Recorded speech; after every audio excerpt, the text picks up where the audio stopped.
Salut les yogis, aujourd'hui on se retrouve pour une rapide séquence qui vous permettra de pratiquer le matin ou quand vous avez très peu de temps. On se retrouve donc tout de suite sur notre tapis. Alors on va simplement commencer dans la position de l'enfant, Balasana. Donc pour ça vous avez les pieds qui se touchent, les doigts de pied qui se touchent. Écartez généreusement les genoux, particulièrement si vous n'êtes pas très souple. Et vous commencez à descendre le front en direction du tapis. Les mains se positionnent de part et d'autre du corps avec les bras le long du corps. Donc que vous pratiquiez 5 minutes, 10 minutes ou 1 heure, n'hésitez pas à toujours prendre un petit instant dans cette pause pour vraiment vous recentrer. Essayez de mettre vos pensées de côté dans une petite boîte et vivre l'instant présent pour les prochaines minutes. Commencez à vous concentrer sur votre respiration. On prend de grandes inspires et de grandes expires. Et pour ces prochaines minutes, je vais vous demander d'essayer de garder la même longueur d'inspire et d'expire. À la prochaine inspiration, vous allez commencer à relever la tête. On va prendre un 4 pattes. Les mains se positionnent vers l'avant. On monte les hanches. On a les épaules et les poignets sur une ligne. Et on a les genoux et les hanches sur une même ligne avec les genoux largeur des hanches. Le dos est droit. Et on essaye vraiment de garder le dos le plus droit depuis le bas du dos, depuis le coccyx jusque tout en haut du crâne. La colonne est complètement droite ici. On va commencer par quelques chats vaches. Pour ça, à la prochaine inspiration, vous allez commencer à lever le coccyx, baisser le ventre, appuyer avec les mains et vraiment commencer à porter le regard, monter le torse. Vous pouvez regarder peut-être 1 mètre vers l'avant de votre tapis. Et à l'expiration, depuis le haut du crâne, on commence à regarder en direction de son nombril, à arrondir le dos un maximum, à rentrer le ventre. Vraiment, vous essayez de rentrer le ventre un maximum vers la colonne. Et à l'inspiration, comme une vague, vous commencez à monter le coccyx, créer une petite extension dans le dos. On appuie bien avec les mains ici. Les épaules loin des oreilles. Et ensuite, on expire, on retrouve le chat. De nouveau, on appuie bien avec les mains. On sent les omoplates qui s'écartent, qui s'éloignent l'une de l'autre. On regarde en direction de son nombril. Et encore une fois, on inspire. On lève le coccyx, on baisse le ventre. Cette petite extension du dos. Et on expire, on arrondit le tout dans la position du chat.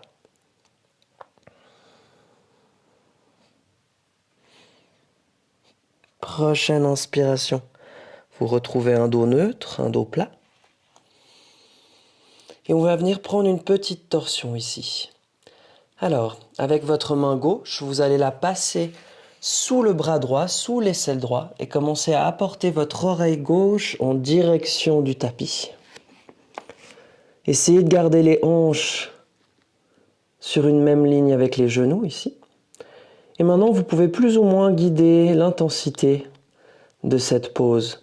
Plus vous allez mettre de poids avec la main droite sur le tapis, moins cette pose va être intense. Peut-être que certaines personnes peuvent carrément lever la main droite, la porter en direction du plafond. Mais si ça vous fait mal à la nuque, si vous sentez que c'est trop intense, reposez la main droite. Peut-être que vous n'avez pas besoin de mettre trop de force. Et on respire ici.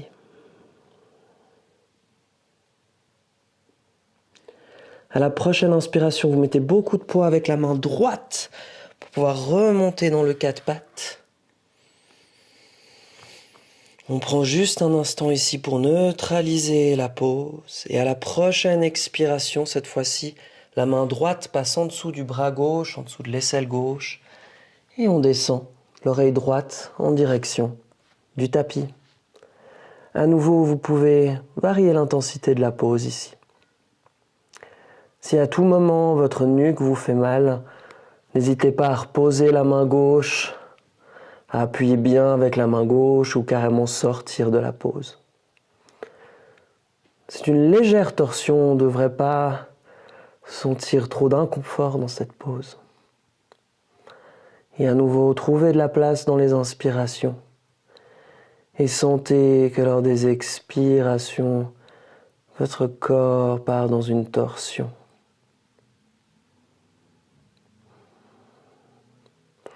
Prochaine inspiration, on va réappuyer avec la main gauche, se relever. Et on va prendre la position du chiot. Pour ça, on avance les mains un maximum. Gardez les hanches où elles sont, c'est-à-dire sur une même ligne plus ou moins avec les genoux. Et on avance les mains un maximum et on commence à descendre le haut du corps, le front, en direction du tapis. Alors ici, les coudes ne touchent pas le tapis. On essaye de garder les coudes soulevés. On appuie bien avec les mains. Et vraiment, on sent que c'est la poitrine, le cœur qui fond vers l'avant. Vers l'avant, vers le tapis. Si vous sentez ici que vous avez encore de la flexibilité, il y a peut-être possibilité de poser plutôt que le front sur le tapis, le menton sur le tapis. Et on respire. Essayez d'engager les muscles de votre dos pour vraiment éloigner ses épaules des oreilles. Et on respire.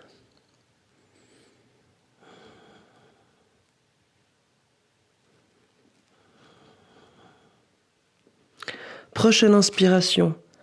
Vous remontez, vous marchez gentiment les mains en direction des genoux pour retrouver le quatre pattes. Et on va prendre cette fameuse pose qui se retrouve dans plus ou moins tous les styles de yoga. Adho Mukha Svanasana, la position de chien tête en bas. Pour ça, à partir du quatre pattes, vous avancez juste légèrement les mains un tout petit peu ici. Vous tournez vos doigts de pied contre le tapis et on va essayer de créer un V à l'envers. On va à la prochaine inspiration monter les hanches vers le haut et vers l'arrière. Donc, pensez ici au haut du corps d'abord. On veut un V à l'envers, mais on veut un V à l'envers où le haut du corps serait droit et où les jambes pourraient être pliées. Dans ce sens où c'est plus important d'avoir le dos bien droit plutôt que d'avoir les jambes tendues.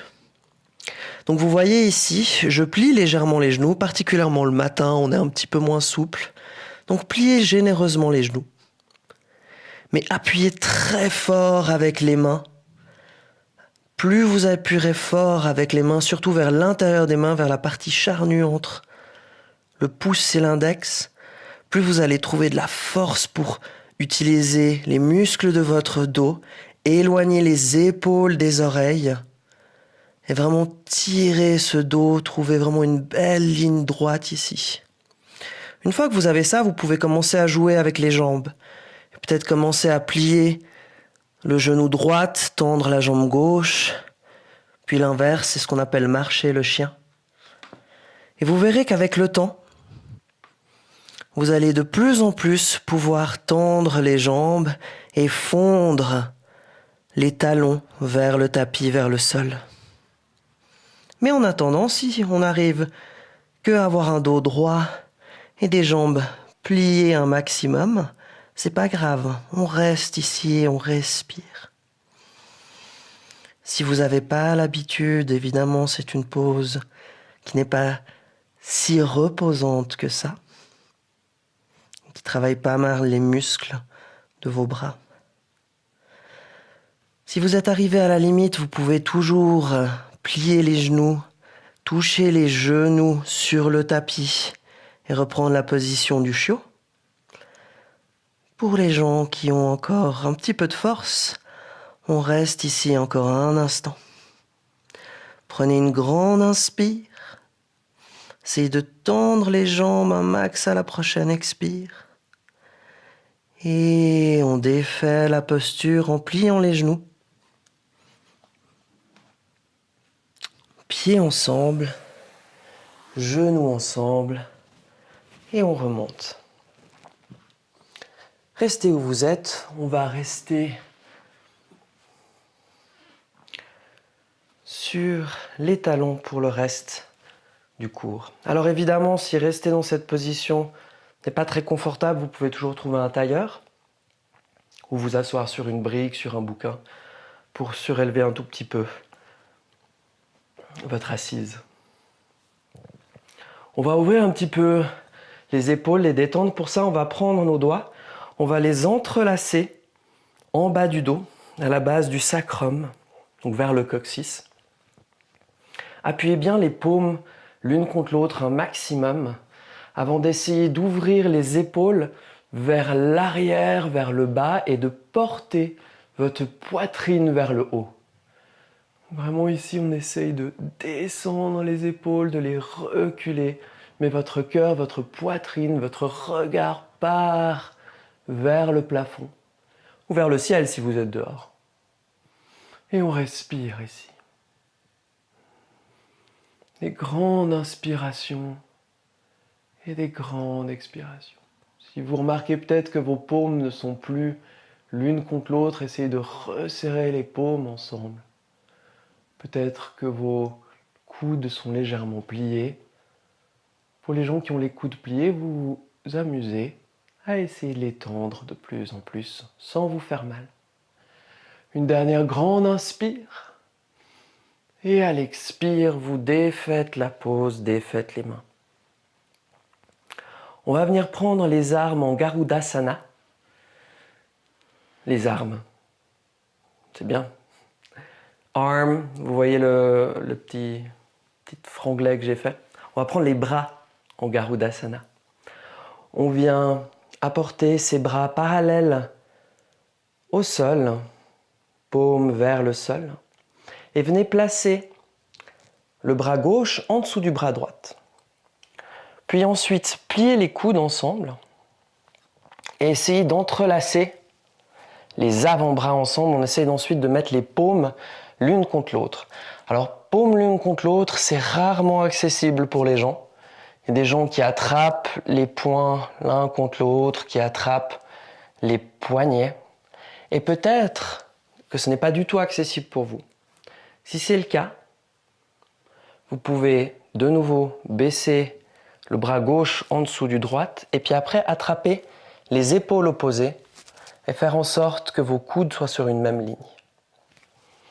Pour ceux chez qui les bras en Garudasana sont accessibles, vous imaginez une fois que vous avez attrapé les avant-bras l'un contre l'autre, les mains ensemble, que ce soit deux cordes et vous essayez de faire un gros nœud avec vraiment de vous serrer les bras l'un contre l'autre. Les triceps, donc les bras, donc le haut de bras sont parallèles au sol et vous serrez un maximum ici. Et on continue de respirer. Grande inspire et grande expire. Et on défait la posture, on ouvre peut-être les bras vers l'arrière, la poitrine vers le haut. Et on retrouve les bras parallèles au sol. Cette fois-ci, c'est le bras droit qui passe en dessous du bras gauche. On plie les coudes et on prend les bras en Garudasana. Et on serre ses avant-bras. Quand on serre ses avant-bras, on voit peut-être ses biceps qui sont en train de se former. On sent que ces omoplates s'écartent, elles s'éloignent l'une de l'autre. Réfléchissez aussi à vos épaules. Est-ce que vous êtes en train de crisper les épaules en direction des oreilles? Est-ce que vous ne pouvez pas descendre les épaules un maximum ici? Essayez de garder la colonne droite, le dos droit. Et on respire. On continue à serrer. Vraiment, comme si vous deviez faire un nœud avec des cordes d'amarrage. Serrez très fort, le plus fort que vous pouvez. Et n'oubliez pas la variation si les bras ici ne sont pas accessibles. On serre pour une dernière inspire, une dernière expire, et on défait les bras. On ouvre les bras vers l'arrière, on ouvre le cœur vers le haut. Et à la prochaine expiration, vous posez les bras sur les cuisses. Je vous invite à fermer les yeux un petit instant. On respire ici. Restez ici autant de temps qu'il faudra avant de commencer votre journée ou de continuer votre journée. Je vous remercie d'avoir pris ce temps avec moi. Namasté.